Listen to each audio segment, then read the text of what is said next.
microphone. Hello together and welcome. My name is Reimer Karls-Masur. I work for tnc15 in Germany, in Hamburg, and I'm sharing today's session. But before the session actually on security audits and data sharing theory and practice starts in a few moments, I'd just like to draw your attention to a couple of announcements. Tomorrow there will still be the posters downstairs, and the demos will run downstairs as well in the morning. And we do like your feedback via the TNC website, please.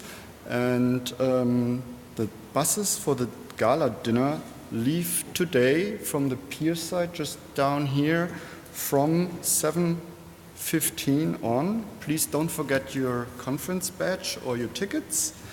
And please check the bus routes for the return journey as well.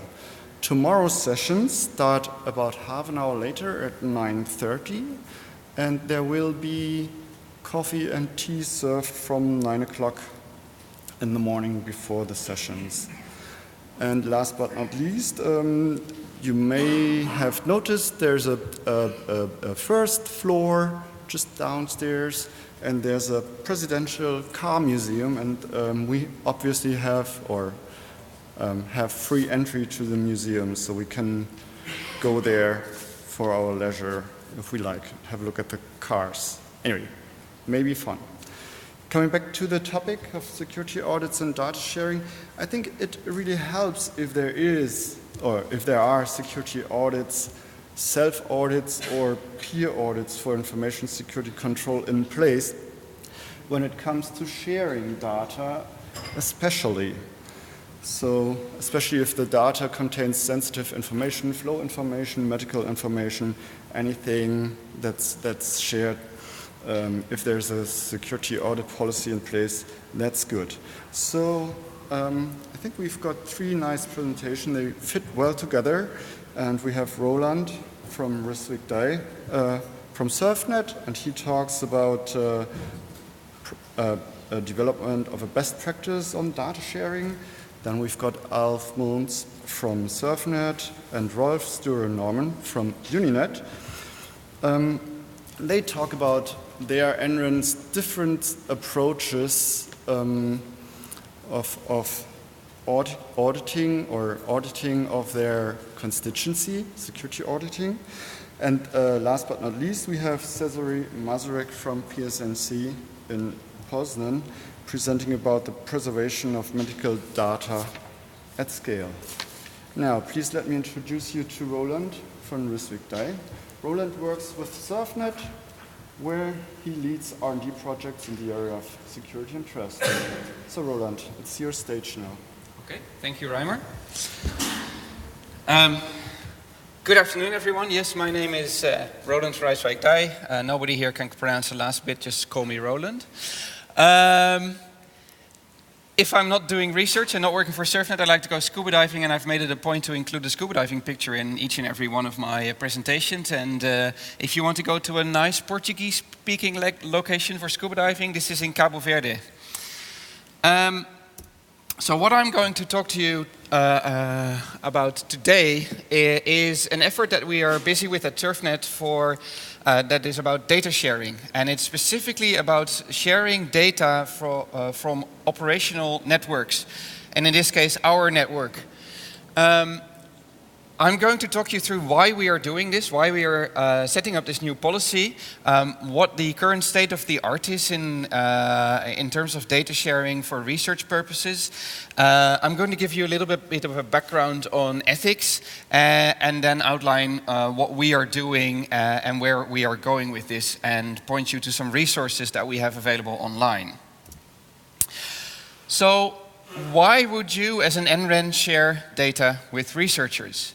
Well, NRENs are publicly funded bodies, right? Our taxpayers, the European taxpayers or your local taxpayers, are making money available directly or indirectly, so you can provide services to higher education and research. But not just can you make those services available, but you have researchers in your constituencies that want to do research on networks. And what would be better than to serve them by sharing data about your networks with these researchers?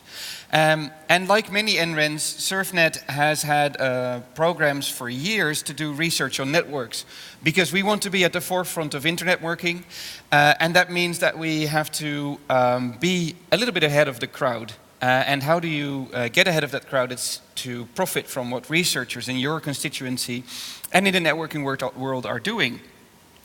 And in order to be able to do that research, those researchers need access to live data, because otherwise they can just do modeling, right? And NRENs are very good sources for this kind of data, right? We operate large-scale networks with high bandwidth, and we have no commercial limits on what we do, right? If you are a telco, you may not want to share information about your network because it's commercially sensitive. We have no such considerations in general. So what kind of data are we talking about? Well, researchers regularly come to us with requests, and what they want to see is network flow data, or they want to have packet captures, or they want to know what kind of DNS requests are being done on our network. They want to know about the topology of our network, something about how much traffic is flowing through links and how that gets routed through the network. And recently we've had researchers that are interested in the power consumption of all the equipment that we have on our network. And they need this to test their research. So we really want to help them out in doing that. But one of the problems that we run into is privacy. And I don't know, were any of you in the session before 9D that was about privacy and internet freedom? Raise your hand. Okay, only a few people. Yeah, you were speaking. So there, one of my colleagues already talked about privacy, but the data that I just showed you on the previous slide, most of that is highly privacy sensitive. And sometimes the privacy of individual users of our network is at risk.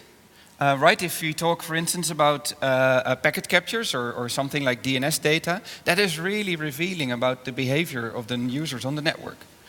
And sometimes it's the privacy of connected institutions, right? If we show information about how much traffic is flowing across links to certain institutions, you can learn that they might need to invest in a new link because their link is saturated. But they might not want you to know about this. Or, for instance, they suffer a lot from denial of service attacks, which you can see from the traffic patterns if you look at the graphs. They might not want to be on the front of the national newspaper saying this and this school suffers from attacks much more than all the other schools. And as a network operator, we have an obligation to protect their privacy, right? So these are two things that clash. We want to help researchers by sharing data about the network, but we also need to protect the privacy of our users. And this is not what we want. This was a protest, I think it was a protest during Obama's visit to Germany. And it's the famous sign at Checkpoint Charlie in Berlin, and somebody tagged on privacy ends here because of the Snowden scandal. And we do not want to be on the front page of a newspaper saying SurfNet has shared very privacy sensitive data, and now we know what the surfing behavior of students at night in student dorms is. I'm sure you can imagine what students do at night. So what is the current state of the art? What do we do currently? If we get a researcher who comes to us and asks, can we have access to, for instance, flow data, then what we do is that we set up a targeted NDA with them. And it specifies what they can do with the data, what kind of data we are sharing with them, who's responsible for safeguarding it, what they can and cannot publish about the data, right? They can never publish information about individual users or individual institutions, or at least they have to anonymize them if they want to talk about something on an institutional level. How they have to protect the data. And most importantly, we always require them to destroy data at the end of a project, right? The data that we share with them is highly privacy sensitive. We do not want that sitting around on a hard drive somewhere that lies in somebody's office and they forget about, and then somebody finds it and the shit hits the fan. And also very importantly, and my colleague who is our legal counsel always stresses this when we set up an agreement, there needs to be an end date in there, right? And after that end date, the data gets destroyed. Other NRENs also have data sharing policies. For instance, some of you may be aware of the data sharing policy that Janet, part of JISC, I think that is the correct way to call them now, they've had that for a number of years. My good friend Andrew Cormack has set that up. But that mostly deals with the legal aspects of data sharing. In the United States, computer science researchers are increasingly subject to the whims of institutional review boards. If you are in a US conference, you will hear everybody talking about IRBs, and you're thinking, what does that acronym mean? But it's an institutional review board, and these are boards that the university operates that need to approve all studies that involve human subjects in some way. And that also means computer science research. But these IRBs sometimes fail in horrible ways. There was a Facebook study where researchers worked together with Facebook and they changed what people saw on their homepage. And what they would do is they would show people either only negative comments from friends, or they would only show them positive comments from friends. And what they wanted to see then, if people would start making negative comments themselves if they only saw negative information. And the IRB at the university in question approved this study, even though people were not informed beforehand, so it was highly unethical. Because they said, well, it's Facebook's data, it's not the university's data, we don't care about it. That's worrying. In the Netherlands, there are already a couple of universities who have instigated ethics committees for computer science research. So this is gaining traction. And if you go to academic conferences on computer networking, this discussion about ethically sharing data for research keeps coming up again and again and again, but it is a discussion that is getting revisited. And what we wanted to do, rather than revisit the discussion, is to actually do something. So we have a current approach, right? But that approach has problems, because we require people to destroy data after research. And that clashes with academic morals, right? Increasingly, universities require researchers to retain all data that was used in research for at least 5 to 10 years, because if there is a problem with plagiarism, or if there are questions whether or not the data has been doctored, they have to make the data available. And also, if other researchers want to do a repeat study, it is very valuable to have this data available. And then we require them to destroy it. So that's a problem. But on the other hand, we don't want that data sitting around somewhere forever without it being under our control. Another problem is that we only share data with trusted researchers, quote unquote. And that means people we know personally, right? I meet people regularly at venues like this or at academic networking conferences, and they come up and say, oh, you're an NREN, we need some data, and we've shaken hands at some point, and then it's okay, we know each other. But if you get a repeat study, if say a researcher from another European country comes to us and says, well, you have these guys from the University of Amsterdam, they did a study, can we have access to the same kind of data because we want to check their results and we have a new theory that we want to test. For us, it's a problem, because how do we know that we can trust them? We don't know them personally. How do we establish that trust? And finally, because this is a personal process, it is usually one person that is dealing with the request. And that means that they sort of filter and they want to help this person out, right? Because they know them personally. And that means that they are taking a decision. Sure, they are trying to be ethical about it, but they also have a relationship with this person, and that relationship can be hurt if they don't share the data. And that is an ethical dilemma. So a little bit of background information. About a year and a half ago, in January last year, I was at a so-called Daagstoel meeting. Don't know which ones of you are aware of this, but this is a sort of they take a group of academics and sometimes some people from industry, they lock them up in a little castle in the south of Germany for a week, and they get to discuss a topic like ethics. And in this case, we discussed ethics in data sharing, and we had representatives from academia, but also from industry, right? There were people there from Symantec, there was somebody there from Silent Circle, the people that make the black phone. And we had a week-long debate about this topic. How do we deal with data sharing, and specifically in network research and security research? And I met a number of people there, and we kind of shared views on this topic, and we decided to take it one step further and to actually implement a policy based on sort of the end results of this seminar at SurfNet.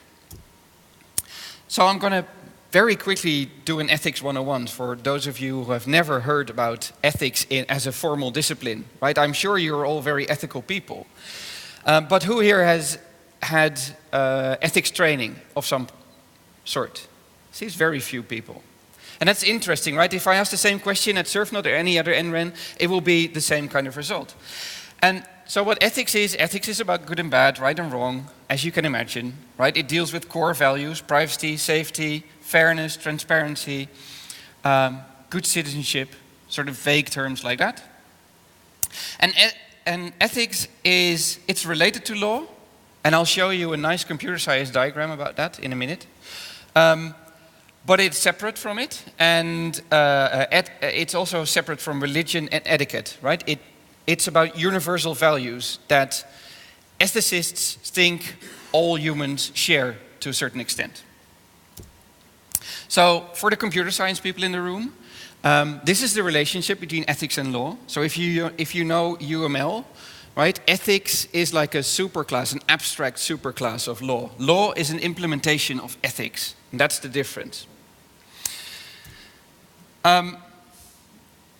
So you can have ethical dilemmas. So when values, beliefs, and intuitions clash in some way, right? The United States has a government office for ethics, but they also have the NSA. Do these people talk to each other? I'm sure they have many ethical dilemmas to discuss. But interestingly, ethics does not help you solve this problem. Ethics helps you discuss this problem, right? It does not tell you what the single good thing to do is, but it tells you how to discuss these things, what frameworks there are for examining the problem that you're dealing with from all sorts of angles. And if you have an ethicist in the room, the first thing they will tell you is, whatever the outcome of this discussion is, I am not sanctioning your behavior. You are responsible for your own behavior. But they provide a framework for having these discussions. There are a couple of ethical theories. These are the most important ones. The top one, consequentialism, is all about the consequences of an action. So say, if I monitor all traffic on the network, I can really safeguard the security of that network. And that means that monitoring all that traffic, looking into everybody's packets, is a good thing to do. You may not agree with that. Deontology means that you have some sort of duty. So we as an NREN have a duty to protect the privacy of our users, so we should never inspect packets. It's one way of looking at it. Virtue ethics, which is the one that we find most interesting and is the one that we base our policy on, is more about what would a virtuous person do. So what would somebody who you see as an example do in a situation that you're dealing with? And that is more vague, more difficult, but it also demands more discussion. So what is our approach? Well, the goals that we have is that we want to improve on the current situation that we have, where we ask researchers to destroy data, it's one person taking decisions. So what we want to do is share data more widely. We also need to strictly adhere to privacy law, EU and national, right? This week, the Council of Europe approved the take on the EU privacy, the data protection regulation. So that's now going to the European Parliament, and soon that will be, hopefully, a new law that applies in the whole European Union, right? A regulation is a mandatory law. Every EU member state has to implement that. But we want to go beyond what the law requires us to do, because we can do something that is perfectly legally acceptable, but highly unethical. So what we have in our policy is we have risk levels, right? Every policy has to have some risk levels, because you need to sort of determine what steps I need to take if I get a data sharing request.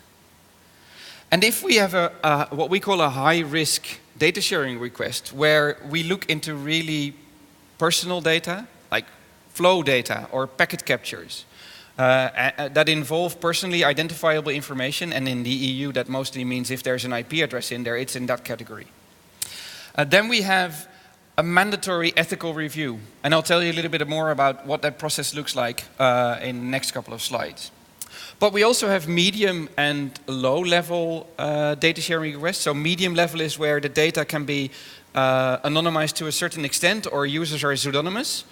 And in that case, we don't require an ethics review. Although in some cases where we have some doubts, we may say, well, let's do it anyway.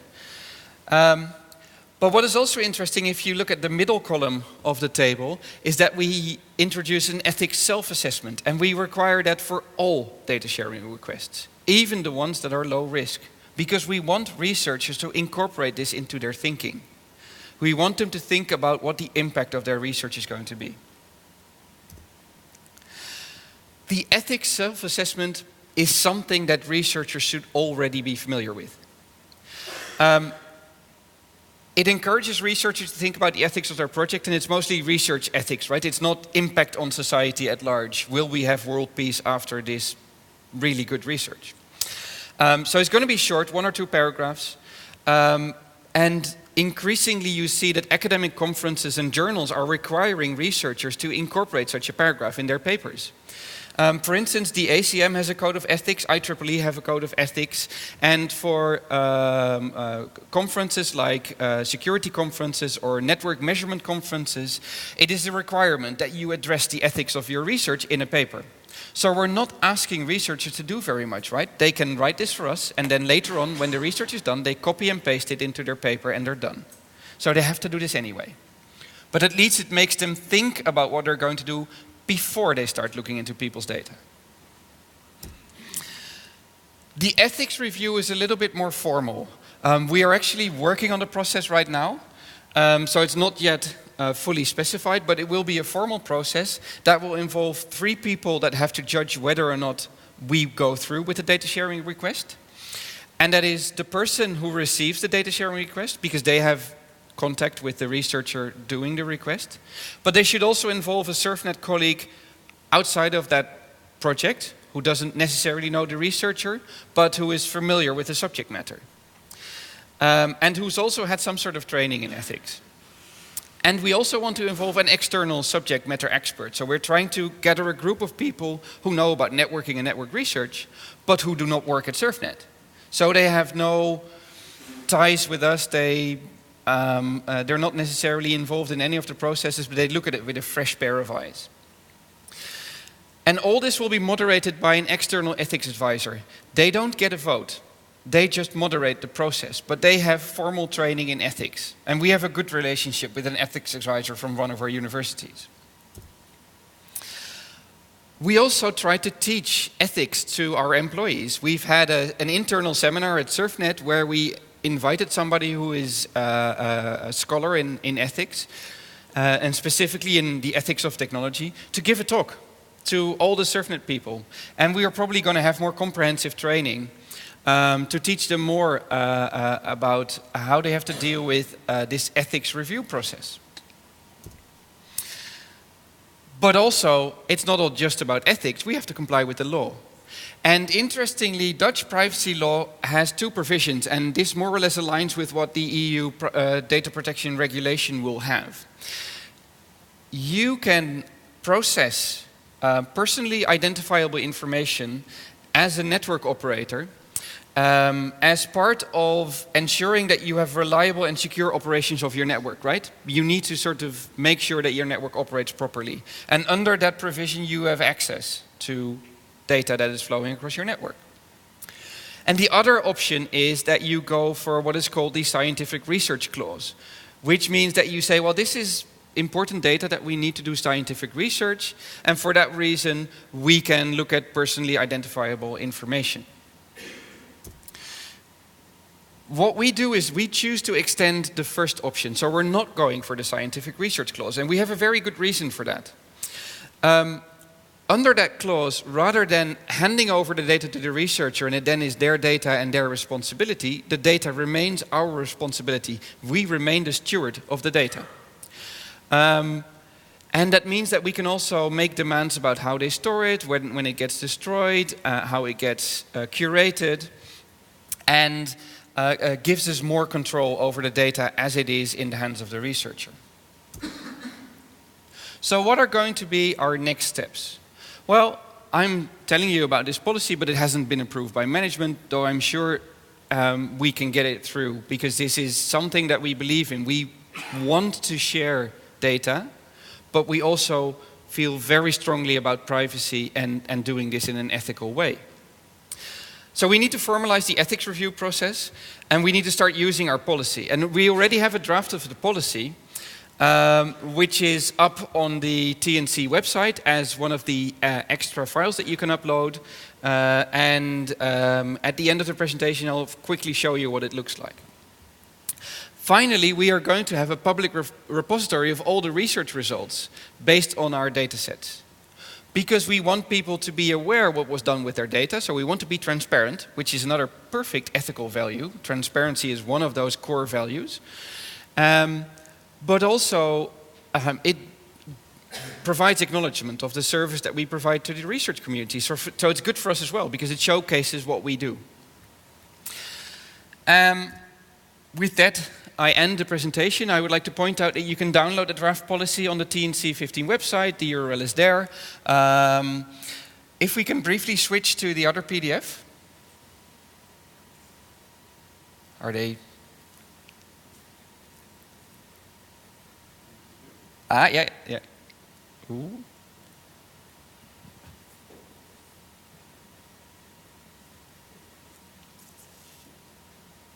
So while we're waiting for that, there it is, good. This is what it looks like. As you can see, it has draft all over it, and there are some appendices in there that have not been completed yet, but please have a look at it. And if you have feedback, email me or email one of my colleagues, because we are really interested in what you think of this.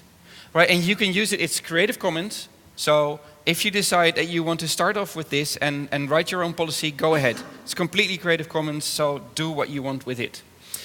And with that, I end my presentation. Are there any questions? Okay, thank you very much, Roland.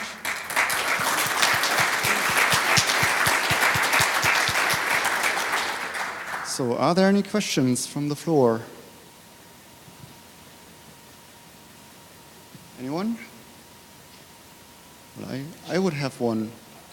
Were there any other entrants at the Dark Stool seminar present, actually, or did you got the honor amongst entrants within SurfNet? No, I think I was the only one. SurfNet was the only one? Yeah, I was the only one. Yeah. Okay. That's interesting. Yeah. So. But there were other network operators there. Yeah, I understand. Yeah. Okay. And maybe some other question from the floor? I would have another one. Could you use the same kind of best practices for sharing incident data as well, or would you have to have a look at it from a completely different angle? That's an interesting question. So from my experience, I know that there are already good practices for sharing incident data between CSIRT teams, which are based on mutual trust frameworks, either informal or formal. The difference here is that this data becomes very public, right? Because it's being used in research, whereas in the CSIRT arena, it is very likely to remain within sort of four walls of the CERT community. So I'm not sure whether this kind of approach applies there, but if you, for instance, were going to share incident data with researchers, for instance, security researchers, then sure, I think this would apply. Although I fear that most of the requests would be high risk, so you would have to have an ethics review for most of the data sharing requests. Okay, thank you. Any other questions for Roland, maybe? No? Then can we have another round of applause, please?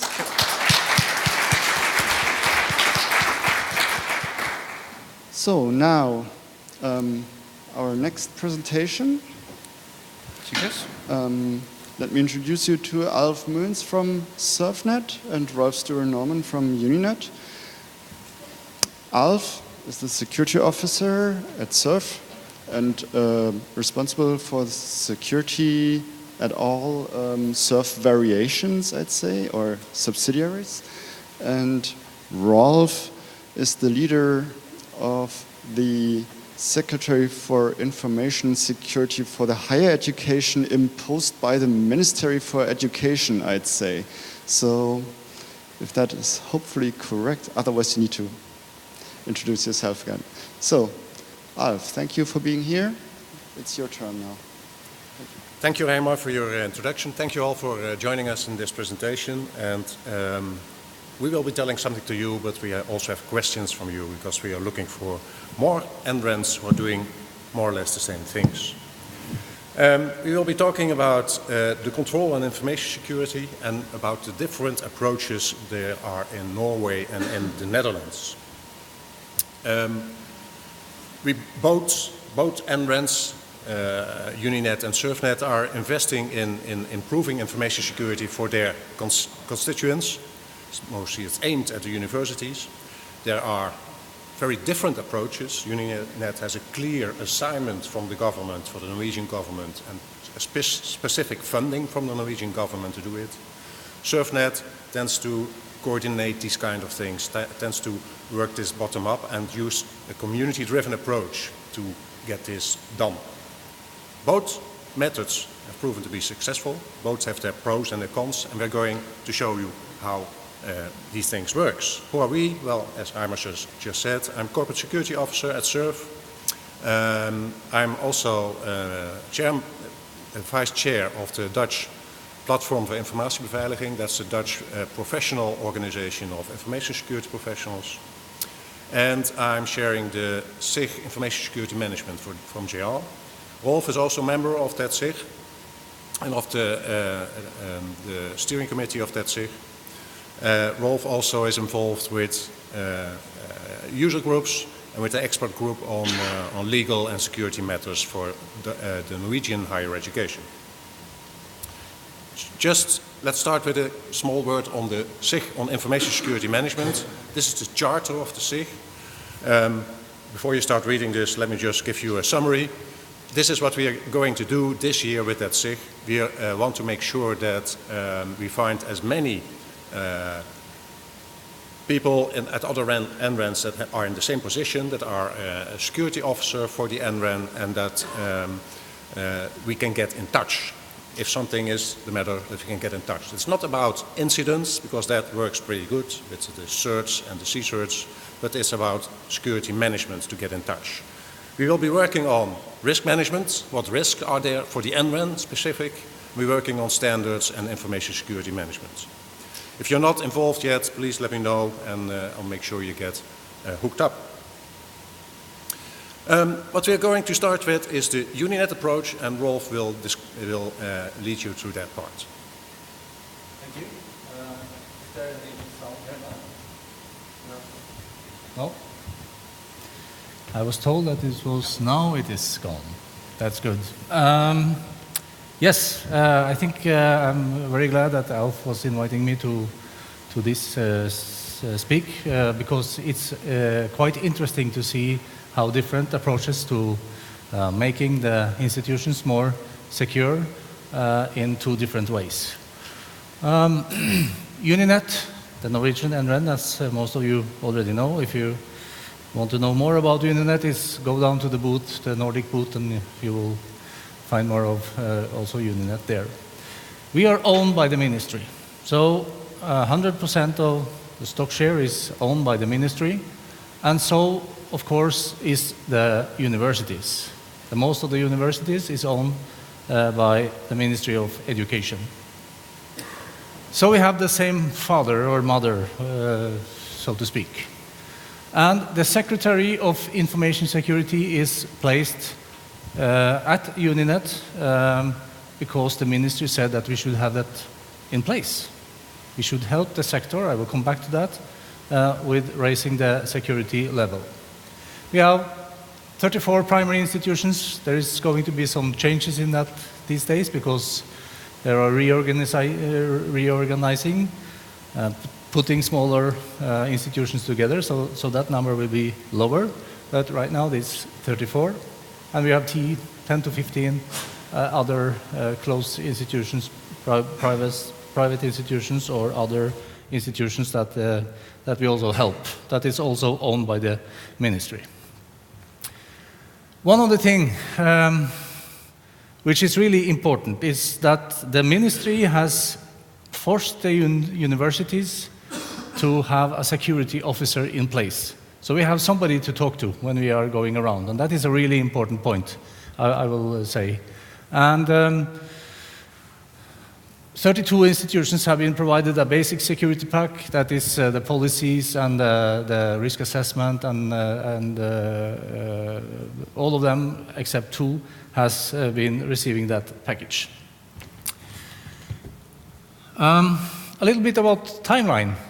Uninet was providing information security activities to the institutions also before the secretary was started. It was as a part of the At Campus project in Uninet that was also funded by the ministry. But it was based on a volunteer. There was a group of people working, setting some risk assessment for the universities, but it was based on a voluntarily basis. So if the university says, no, we don't need any visit from you, it was okay. And 2010, there was supervision for some institutions by the Office of the Auditor General, and they make a report that is called Document 1 in Norway, and if you are a ministry that is mentioned in Document 1, that is a bad thing. So in Document 1 in 2010, they stated that the ministry has to do something because they found that the level of security was too low in the institutions. And as Alf is saying in the former presentation earlier today, institutions have a lot of information that has to be protected. It's not only privacy, it's also sensitive information and research projects that is really sensitive and stuff like that. So in 2012, we started a little bit earlier that, in fact, we had a visit from Alf and a group from the Netherlands when we had the first security forum. So thanks to Alf, we were getting a lot of feedback for how to run this secretary. So it was really good. So we had a long cooperation since then. We have a clear statement from the ministry. What are we going to do? And the institutions has also a clear statement together with the money that says that they have to use us. So the institutions has to report back to the ministry if they're not using us. Why? And when do you plan to use us? So that is a strong regulation. So it's financed by the institutions through the payment from the ministry, and we also take a little bit a fee for the different activities, so we run it like that. Norway has a strategy of information security that is a base document that we also follows in the Secretary. So the mandate says that we should contribute to a risk assessment approach in the institution, help them with risk assessments, contribute to establish an information security management system. That is what we also is trying to provide best practices in the SIG, information security SIG. Continuity planning, disaster recovery and continuity planning, What are we doing if the disaster is happening? How do we get the most important data that we are going to share? Security forum. We have twice a year. We meet the institutions with their security officers and people who is interested in information security. So we have two of them.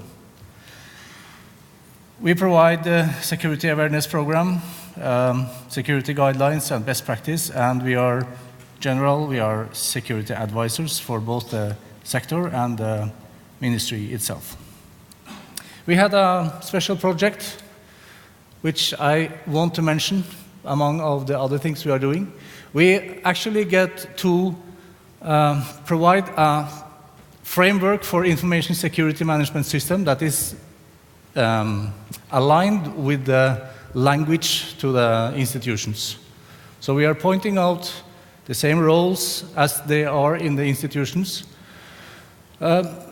We actually did a little research project. We hired a researcher who was running around to the institutions and check the status of the information security, what is working, what is not working, how can it be, how can a system help you to work out. So there is a report in Norwegian. I don't think it's translated, but it came out a report that the ministry was really interested in, and we used that findings to create information security management system. We have our information, of course, among the basic paying for funding for the secretary. We provide lots of frameworks, best practices, and you can see it's also in Norwegian, unfortunately, but institutions can go there and get down the documents they needed. So, conclusion, government enforced way to do it. It gives the secretary credibility and power. So when we take actions and go to an institution, they will listen to us. There is security officers in place, it's really important. And management cannot disregard security activities, because that was the situation before. Management, they didn't have any competence and didn't have time for dealing with these security activities. So it was hard to come into the management level and do the right decisions about the security. Easy to enforce frameworks and security basics, because in the letter of allotment, also the letter that comes with the money, it's pointing out our pages, and it's pointed out that they should use our frameworks. So it's there. But proper ownership of the security process, are they doing this only because they have to? It's like a left-hand work. Oh, now we have done it. Now we can forget it. That is my concern. Do we really get the management to own the problem? That is a question. We implement an information security management system. Is it working? Is it living in the organization? Or is it just a paper that is put back in a shelf that never sees again? That is also really important. Risk assessment. Oh yes, we are demanded to do risk assessment. But are we treating the risk? Are we doing something with them? That is also a problem.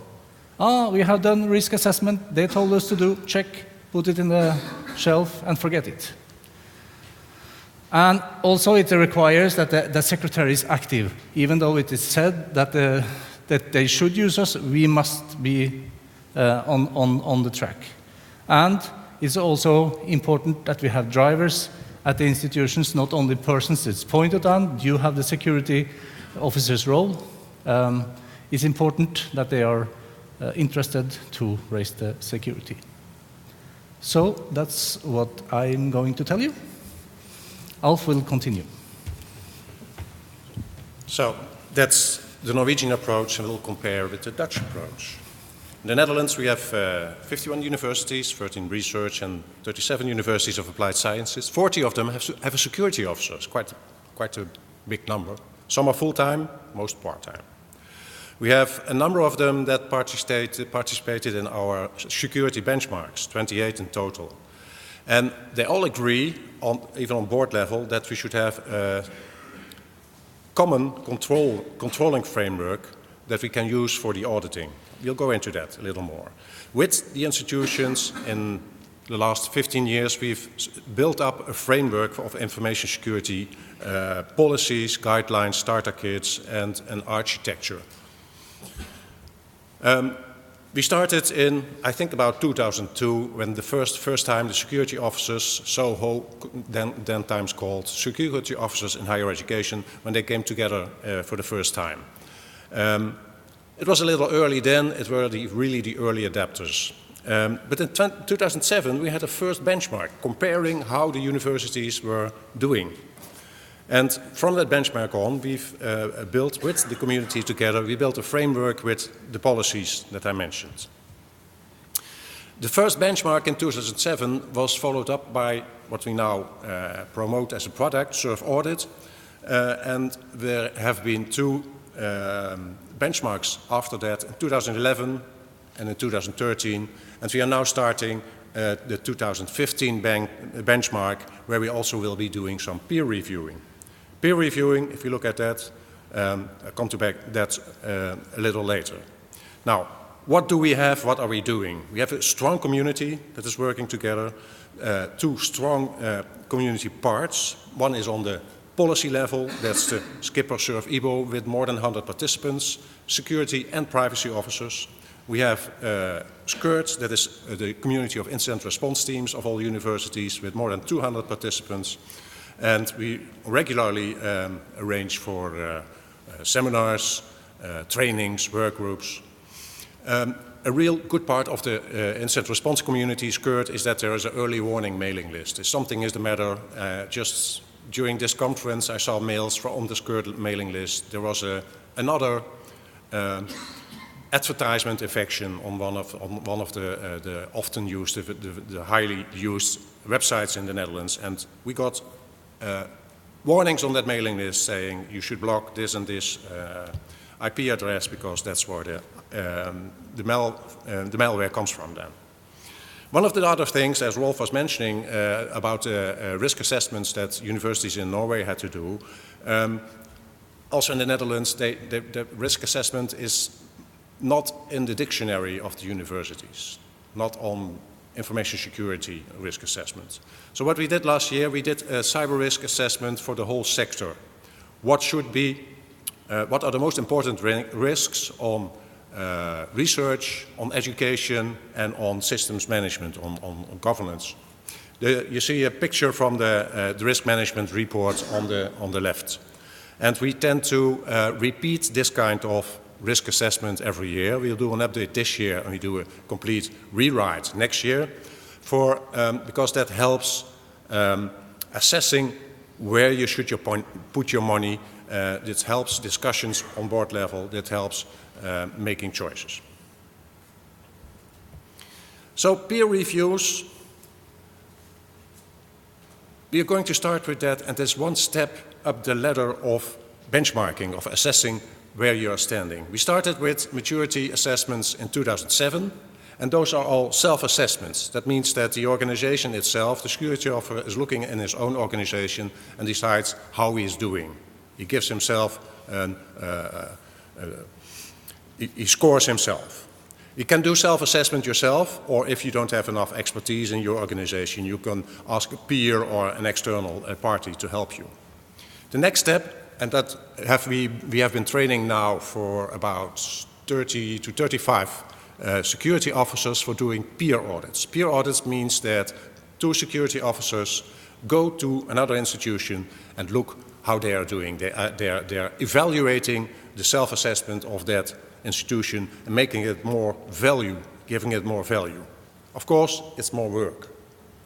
What we'll see is that institutions will be doing peer audits. I think about 10 will be doing that this year. And the next step would be external audit, which is even more value, but because there's a lot of money involved in that. What I don't see happening is that universities will go for ISO certification. That is probably too far, and it's not necessary either.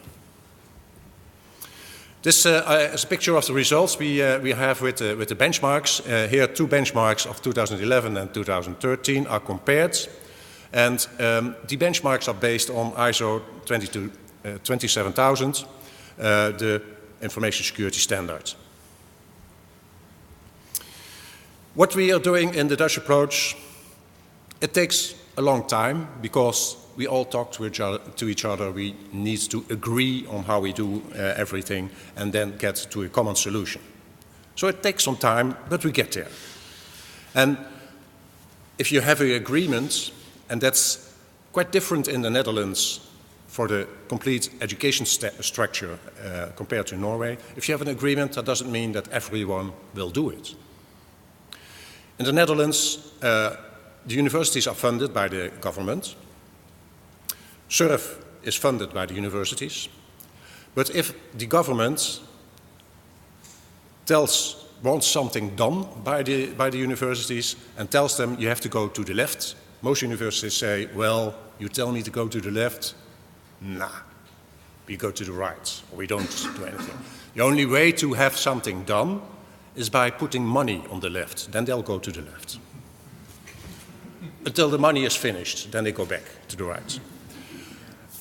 So that same is, you have an agreement on how to do it, but you have to encourage them. You have to make it interesting for them. We do see that universities that have little in place, that they can make a really quick start by using the experiences from the other users. So that delivers fast results, that delivers useful results. So that's the Dutch approach. And if we compare that with the Norwegian approach, we say both are successful, but because we manage to get better control of information security. We get awareness of all the users, we get awareness of the board, we get awareness of the IT managers. You should try combining them, and if there are supervising bodies, go in discussion with them and try that they give you some slack. There's no use if the supervising body, whether it's government or other body, that they say, you should comply next week or next year. That doesn't work. Then it's just for compliance that things are done, but they aren't into the organization. The comparison in the sheet, if you look at the initiative in Norway, it's state enforced. In the Netherlands, it's coming up from the universities, community powered. The state enforced approach has resulted in a larger coverage, almost 100% in Norway. The Dutch, about 2/3.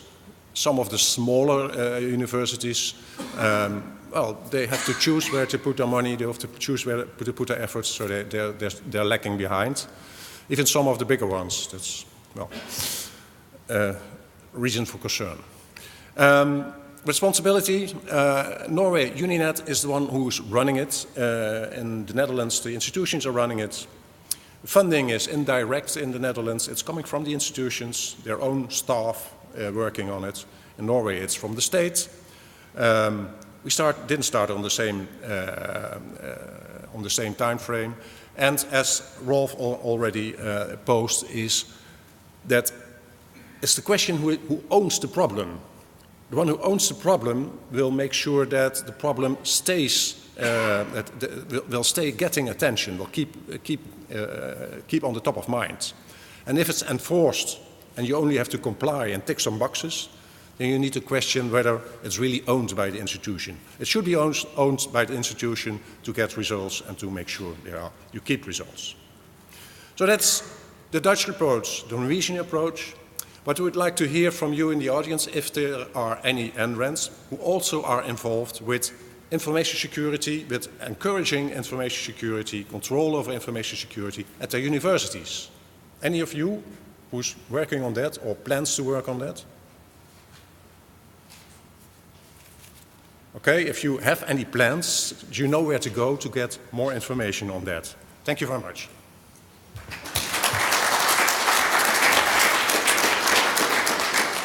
Yeah, thank you very much, Rolf and Alf. Are there any questions from the audience, actually? You did ask for some. Are there more other questions? I have a question, actually. Is the self-assessment or self-audit schema that you run, is this good enough for regulatory bodies and authorities, or are you the regulatory body and you can define it as good enough? Yeah. Well, in the Netherlands, SURFnet is not the regulatory body, just organizing it. We've discussed the methods we are using and the framework. We've discussed that with the government and with the regulatory bodies. And we made sure to adapt it. We first had a small framework in the Netherlands to start with, because the IT manager said, just make sure that you do what is the most important for the universities. But then the regulatory body, the supervising body for the privacy law, did some audits at 2 schools. And they found some real nasty things. And then we had to enhance our framework with all the privacy stuff. That still was within the ISO 27002 framework. So we now, at the current state, we have about 3/4 of the 27002. And using that standard guarantees that we should cover all the things that the government imposes. Other questions? Cesare. There's a microphone coming. First of all, this question is not any obligation for you to ask the question after my presentation. So, in a sense of the fast development of IT, do you think that the security is able, as a general topic, is able to keep the pace of development, to have solutions ready in security area before the deployment of particular service or new approach, for instance, for research? One example is, for instance, the treatment and diagnosis in medicine. When doctors tell that we need more data about the phenotype, about our food, our environment, that means that the procedures can go faster than the solutions will meet the security requirements. Whether there are other models than just looking at large scale for data sources to answer this challenge or to tackle this challenge, like for instance user managed access, and leave the responsibility for the user, the user who generated the data, to manage the access level and security. Yeah, there are certain very several developments here. One of the things you're saying, I fully agree. It's keeping in pace. And one of the things would be that you should have an approach for doing new projects that in the early phase there is made an assessment whether it has impact on security or not. So if you have a project, whether it's a research project or a project to get a new information system, at the early stage you should assess whether it's there's a lot or just a little information security involved. Are there a lot of data, privacy sensitive data involved or not? In the new European privacy laws, there's something called privacy by design and privacy by default. I think we still have a lot of work to do on that field. On the other hand, if you look at IT, the core IT, how IT systems mostly are set up, things are pretty good. The IT people know that they should not use default passwords. Saying something wrong. Mostly, they know that they shouldn't use default passwords, that they should close down all the ports they're not using. So that's mostly, and they know how to guard, how to make a data center secure. That's mostly done, but everything around that There's a lot of work to be done. Okay, thank you. One more question. I have one for Rolf. The central approach, the government approach, does that mean that your institutions need to buy expensive commercial auditing, or do you?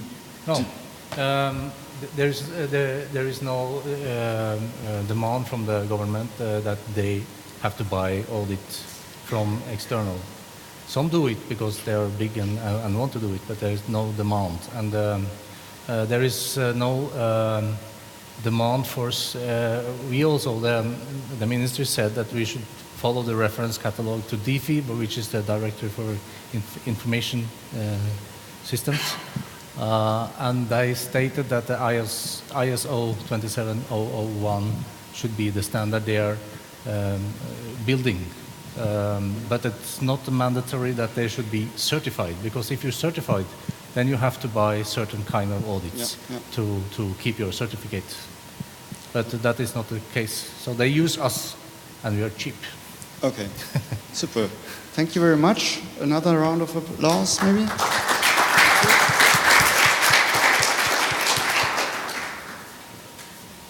So now we are coming to our last presentation of the day, of this session. We have Cezary Mazurek. He's the director of the networking services at the PSNC in Poland, in Poznan. And he's talking about medical data preservation at scale. So, Cezary, stage is yours. Yes, good afternoon, everyone. The good thing is that this is the last presentation before wine tasting, so this is really, really coming closely. The bad thing, also the good thing is that if I go bad, we'll even try wine more, I think. But medical data preservation at scale at PSNC is kind of a practical showcase for you how we had to solve the problem of information security for hospital, who came to us as the operator of research infrastructure, ENRAN, a supercomputing center, data center, to answer the challenges for storage large amount of image data outside the hospital. And of course the policy is that those data cannot be stored outside the hospital because they are sensitive data, and but they had no in the hospital they had no other opportunities to store them. In particular, in a scenario allowing them to support patients in additional diagnosis and therapy monitoring. This is a part of the overall group of projects, activities we have at PSNC in the biomedical sector, and it also tackles only part of the research infrastructure and development work we do around the biomedical services. So first of all, as an ENRAN and metropolitan network, we have hospitals connected to our fiber network. We have all the clinical hospitals in Poland connected to ENRAN and the metro networks. Therefore, we have very good infrastructure to act as the pilot and proof of concept project area in any case, in any problem in a healthcare and biomedical research. We have also the projects which are related to communication between medical staff, so video conferencing, remote access to devices, live webcasts of operations, teleconsultation.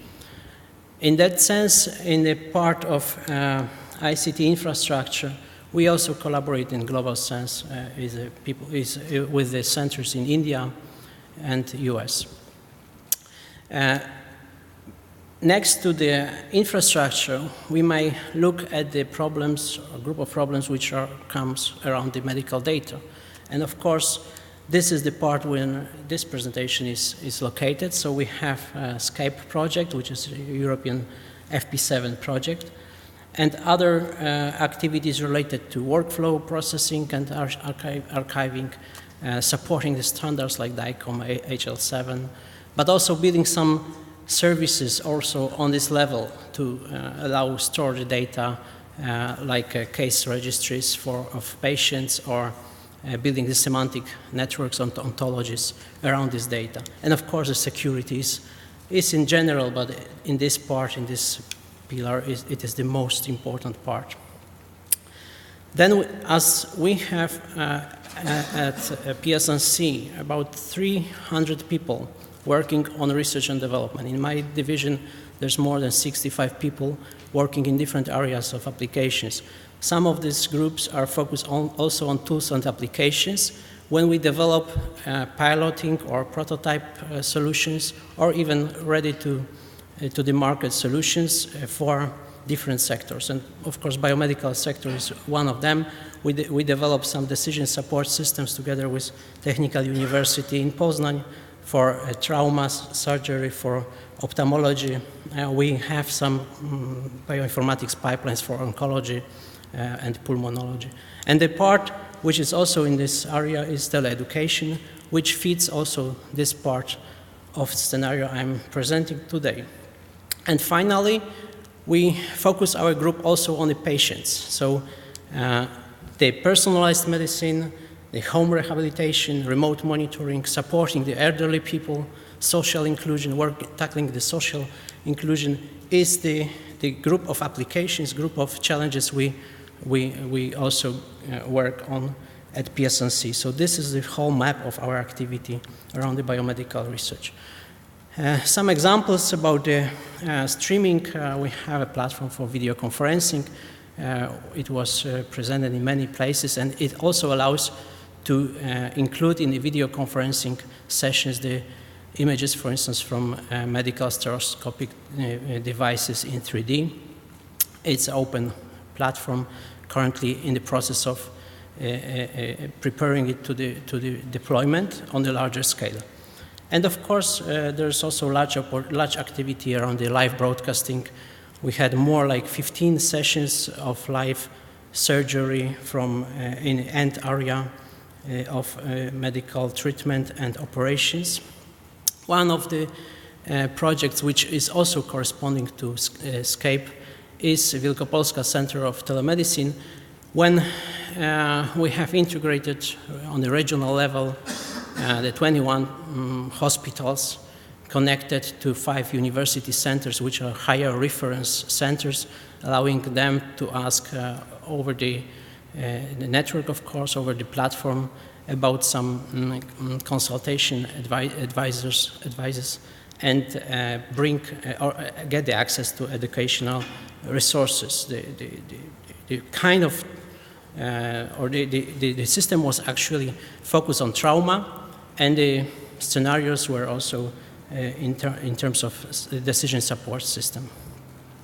This is another story, also very unique in Pioneer in Poland, is that we have in our metro network operators television studios for promoting science, promoting research, and 6 high-end, high-definition studios promote also the operations from medical partners, medical universities, and the support on this about this content. With this content, and the repository is available in the network. One of the example of research which we also took to that scenario is building the workflow for information archiving and sharing, or data archiving and sharing. The concept was moved from the digital library work or digital library system. We have over 110 deployments of our workflow for digitization in libraries, when they have prepared the whole workflow, starting from planning on data collection, then the formatting for online publishing, so showing the data, and archiving in the master files. And what is important is that this whole workflow is based on the resources and services, lower level services provided by NRON and Metro Networks in Poland. So now, what was the challenge that Wielkopolskie Center of Pulmonology and Thoracosurgery, which is the surgery of the area, of that area in a lung area, came to us? First of all, they had, of course, the limited infrastructure at the hospital. They could not store the data they produced. Imaging data, which they produce, is more than 20 terabytes a day. And all these recordings from surgery, but also CT, RTG, electrocardiographs, USG, and other laboratory examinations, they collect on the disks or hard disks or even DVD disks, and they store this somewhere. And they have like 150 CT examinations each week. And each examination is of course, about 2,000 files and half of a gigabyte of data. They, collecting that amount of data, they could not provide any real-time access to full patient's medical history, because this imaging data is only, they are stored only for 2 years in a system which is connected or accessible from a hospital information system. And all the information is stored somewhere in the basement, and you have, as a patient, you have to find an IT administrator, put the form, and they will find the file for you in a week or two. So they wanted to formulate the challenge, also to be able to store the medical records for at least 50 years. And this was the challenge for research infrastructure, providing not only the archiving but also data preservation model for them, connected to hospital information system.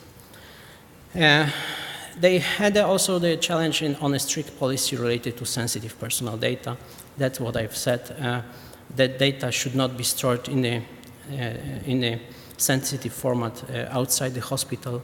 So we had to think about the anonymization of those images. They came with another challenge, or we came actually together with another challenge, because that they also used this data to collect some statistics or analyze some data about the trends in disease behaviors or age-related analysis in patients treated in a given period with a particular disease, or laboratory results analysis. So that was the level of tools and analysis services for them, also important to build on top of this service.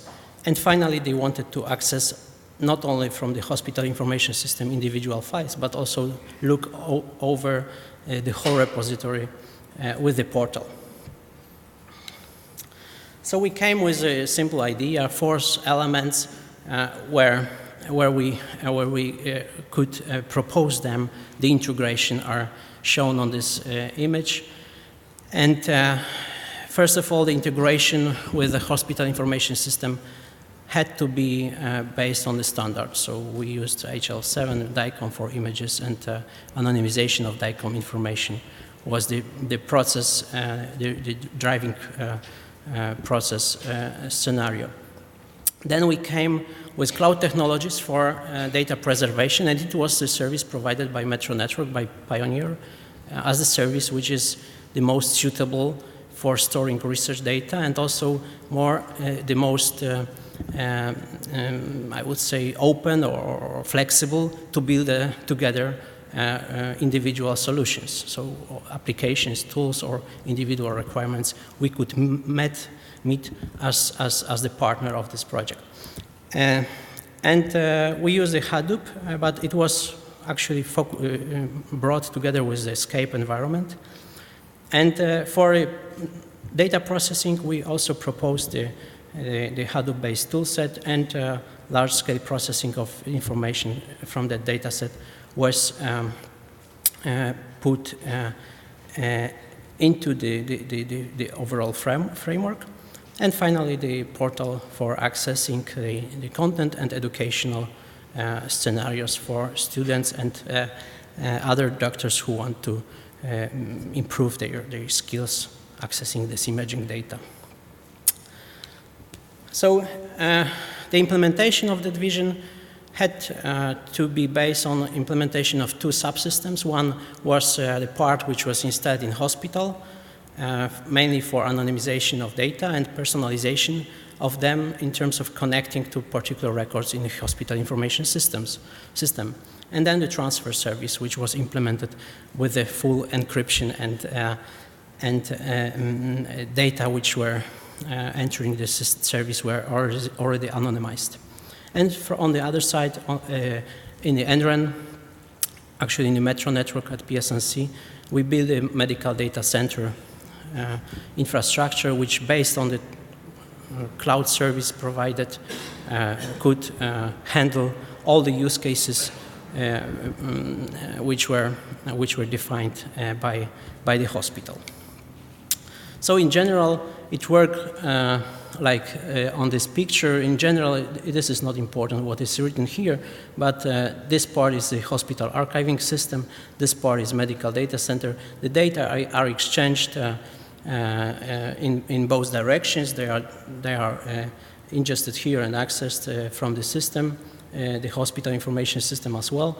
And the service completely operate in the environment of Polish NRAN and Poznań Metro Network, and user get the use cases for doing research or going through the educational processes or supporting treatment of individual patients. Key functions, as I already introduced, were on the medical data center, where the ingestion, for the ingestion of the data was the anonymization and encryption. Then we had to connect them with a HIS and personalize this anonymized data.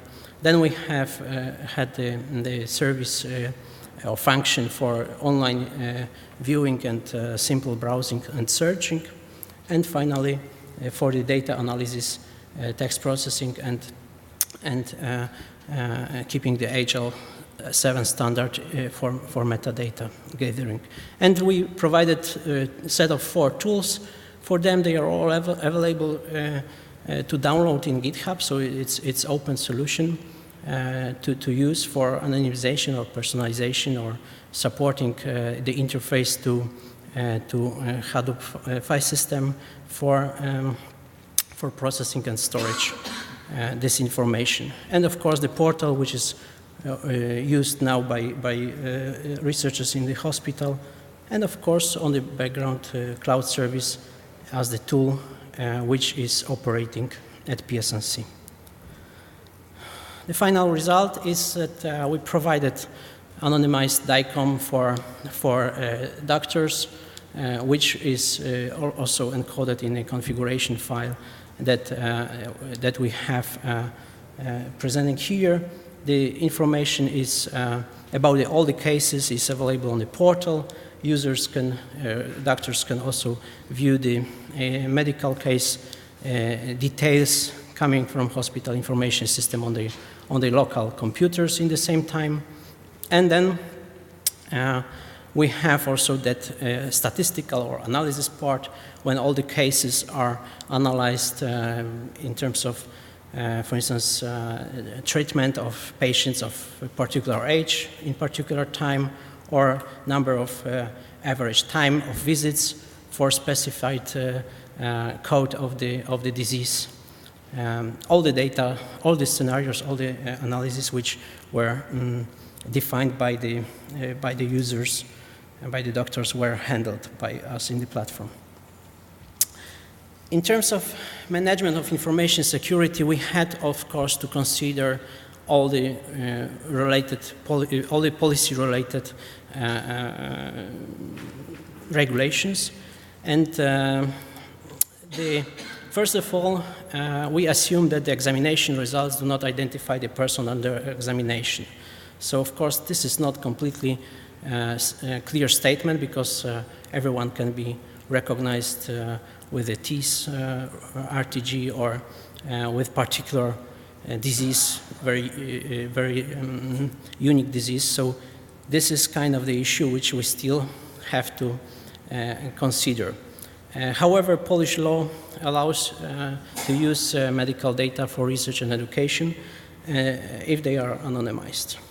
And actually the third part, which is not mentioned, but it's obvious, all the patients signing the permission that their data can be transmitted over internet and stored in the anonymized form outside the hospital for the research purpose.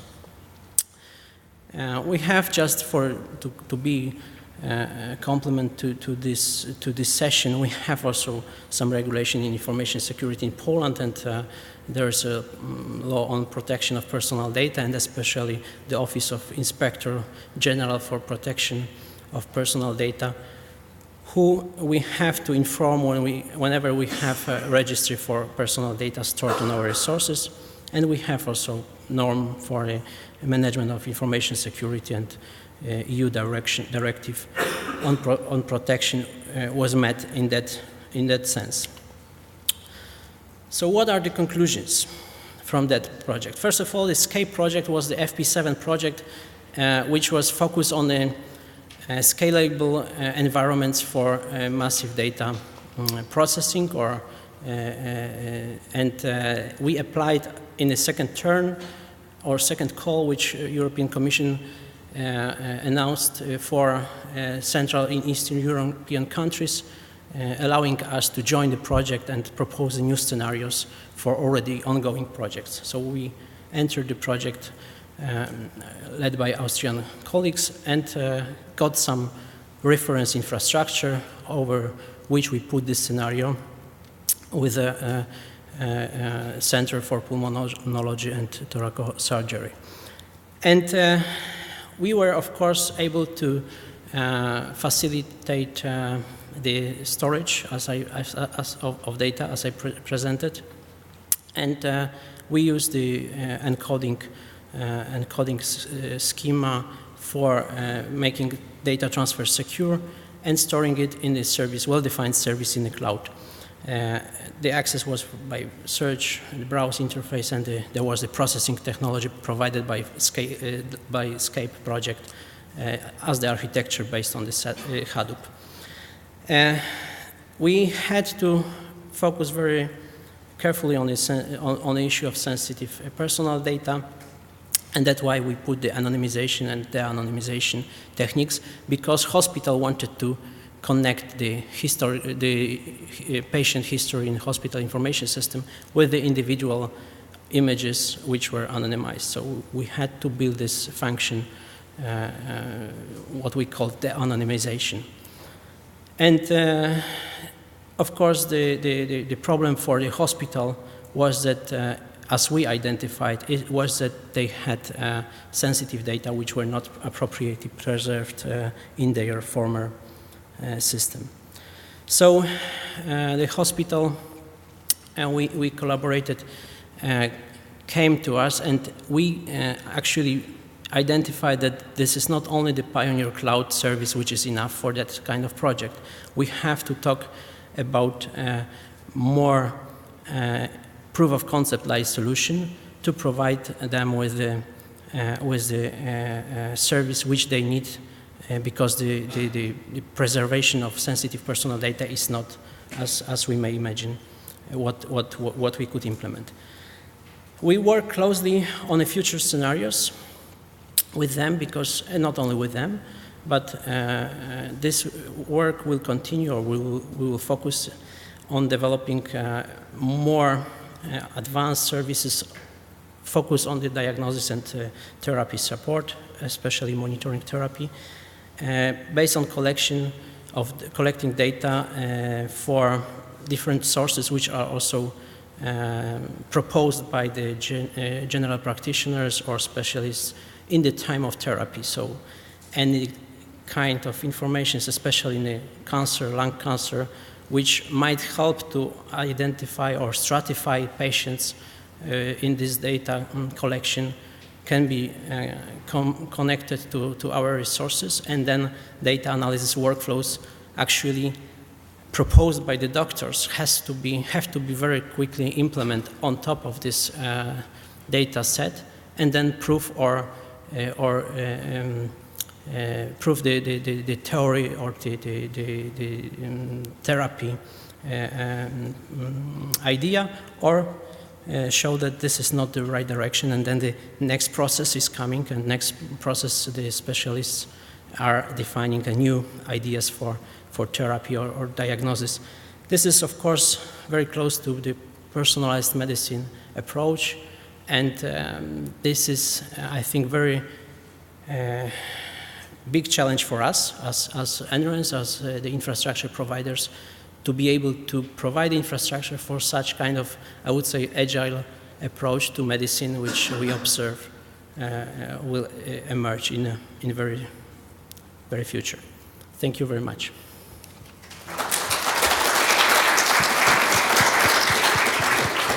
Thank you very much, Cesare. So are there any questions from the audience?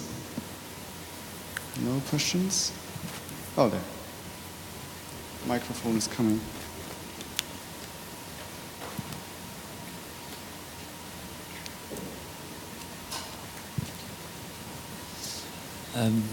Thank you for your presentation. It was very interesting. And it raised my curiosity about the access features of the, like you said, it's access via search and browse. But I wonder what kind of search features does it provide? Like, can we search for metadata that was created during a medical image, or does it search among metadata that was automatically generated afterwards through Hadoop processing, or can I search by image? So this is my question. This is a search which is among metadata, actually the DICOM parameters. So there are ICD-10 and ICD-9 codes of the disease, the gender, the age, the date of the visit or date of the examination. There are no metadata which are in the hospital information system they can browse or search through. They do this in the UHIS, so this is the right place. This is more for the statistical or definition of the way of definition of reports, statistical reports or data analysis criteria. So those metadata for simple search, that's why we call it simple search, are rather limited. It's not any analysis of image for now. It's rather only type of image, maybe. Yeah, that's also. Thank you. Any other questions from the floor? No? I think there's time for one more question, and I was thinking, so PSNC gets a lot of data into their cloud services. So do you need, or do you have a best practice on ethics on sharing the data, or is the data owned by the hospital? And since you do offer the data for research activities to researchers. Yes. Yeah. First of all, we have security team which works on different aspects of information security and privacy and protection, data protection. I believe they have also focused on this issue, on the ethics issue, but it's more like I would say I really enjoyed the presentation on this, because it's more like I think the issue for defining the way of partnering with research institutions rather than IT challenge. Yes? So we have to talk with, for instance, ophthalmologists on the ethics on their data sharing, and probably other reference model will be with dentists, and other reference model will be with other doctors. So I think this is, as you answered, very good that those people, those researchers work with us because this may be the phase of piloting or prototyping projects we do with them. And the model itself, or the reference to ethics rules or ethics, I would say, parameters or conditions come as the outcome of the piloting project. But at PSNC, this group is included in any project we have focusing on the privacy or security or tackling privacy and security issues. No, according to my knowledge, specific ethics tasks or task forces yet. Okay, thank you very much, Cesare. Thank you all for coming. Let's have another round of applause for all of us.